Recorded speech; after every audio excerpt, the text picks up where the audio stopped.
fonction continue sur AB, l'intégrale de AB de f est le nombre f de b moins f de a. Donc f de b moins f de a, c'est un nombre qui peut être négatif, d'accord? Donc il ne s'agit plus d'r.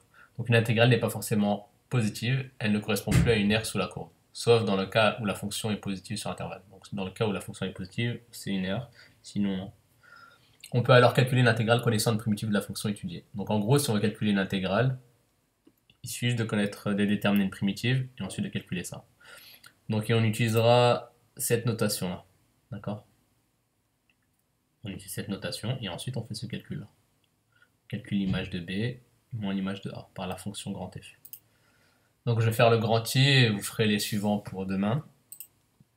Donc le grand I, on veut calculer l'intégrale de moins 3 à 6 de 1 tiers de x moins 1 dx.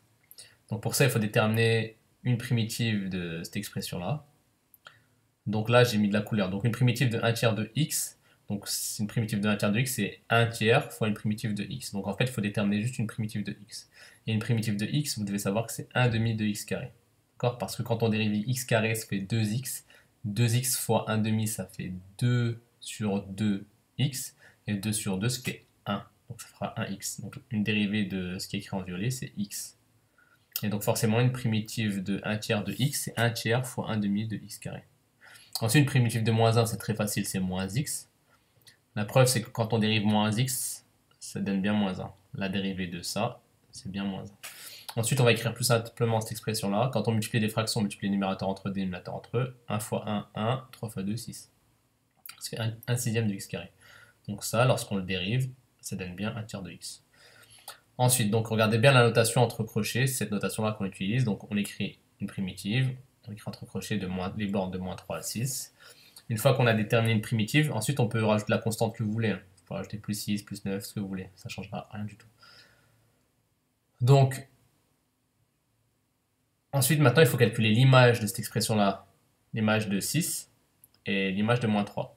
Et faire la soustraction, d'accord? Donc on commence par la plus grande borne, l'image de la plus grande borne. Donc 6 moins l'image de la plus petite borne, moins 3. Donc il suffit juste de remplacer x par 6. Donc quand on remplace x par 6, ça fait 1 sixième fois 6 au carré moins 6. Et il faut faire attention à ce moins-là, moins, et on mettra des parenthèses, moins l'image de moins 3 de cette expression-là. Donc on remplace les x par moins 3, et donc on met des parenthèses, parce que c'est x au carré, donc ça sera moins 3 au carré. Donc on met des parenthèses, et moins 3. Donc ensuite on calcule 6 au carré 36, 36 fois 1 sur 6 ça fait 36 sur 6, 36 sur 6 ça fait 6, et 6 moins 6 ça fait 0.